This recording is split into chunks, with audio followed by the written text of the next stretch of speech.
quel est le lieu qui, en France, possède le plus grand nombre d'hôtels au mètre carré, qui attire 7 millions de visiteurs par an et dont une bonne part des commerçants sont assujettis à l'impôt sur la fortune?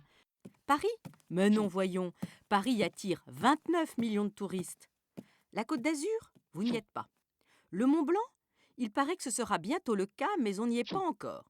Alors, vous trouvez? Eh bien, il s'agit de Lourdes, bien sûr, l'un des lieux de pèlerinage catholique les plus importants au monde. C'est dans cette petite ville des Pyrénées qu'en février 1858, une jeune fille de 14 ans d'une famille très pauvre, Bernadette Soubirous, a une première apparition à l'entrée d'une grotte.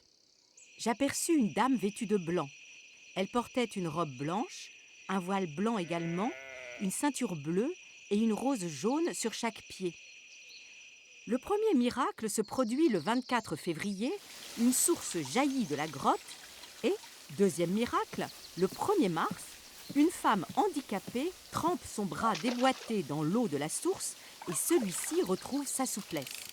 Dorénavant, une foule de plus en plus nombreuse accompagne Bernadette vers la grotte miraculeuse et assiste à son extase.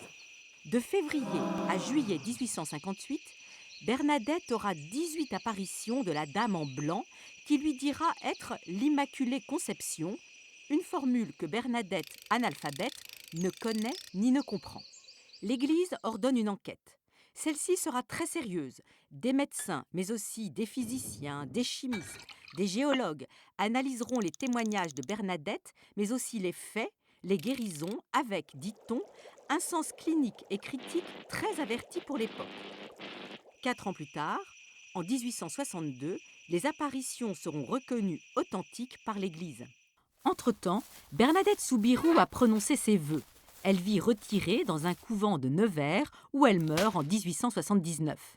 Dans le cadre du processus de canonisation, le corps de Bernadette est retiré 3 fois de terre et, miracle entre les miracles, à chaque fois, on constate que son corps est resté intact. Devant ce phénomène, l'Église décide de déposer dans une châsse le corps de Bernadette Soubirous après l'avoir couvert d'une fine couche de cire. Aujourd'hui encore, on peut voir la châsse dans la chapelle du couvent de Nevers. Bernadette Soubirous est canonisée le 8 décembre 1933. Mais Lourdes s'est transformée dès 1862.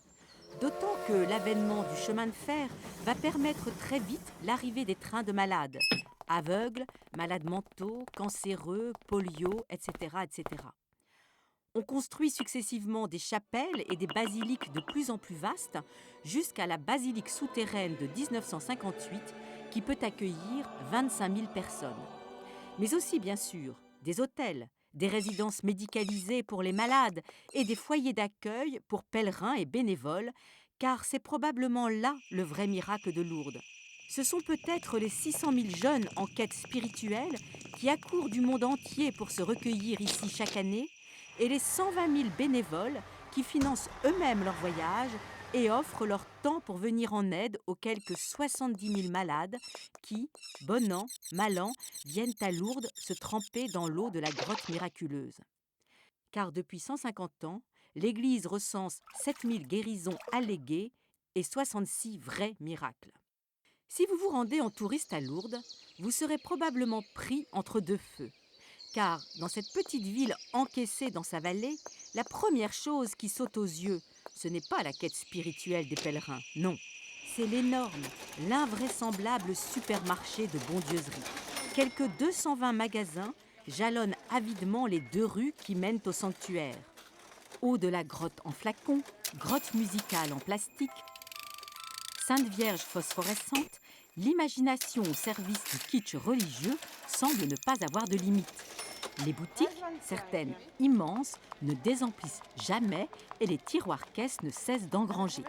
Écœuré, on veut déjà se livrer à une condamnation sans appel de ces marchands du temple, à une impitoyable critique de l'immixtion du mercantile dans le religieux, mais voilà, on est alors happé par la foule qui se dirige vers la grotte miraculeuse, et là, que dire ? Que dire face à cette immense foule bigarrée, venue de France, d'Europe, d'Afrique, d'Asie, du monde entier, chaque famille entourant souvent son malade, tous portés par le même invraisemblable espoir d'une guérison miraculeuse. On voudrait alors envoyer au diable ces marchands qui profitent du malheur et du désespoir, et on voudrait croire une fois, une seule fois, dans le pouvoir surnaturel de Bernadette qui délivrerait tous les autres de leurs terribles maux.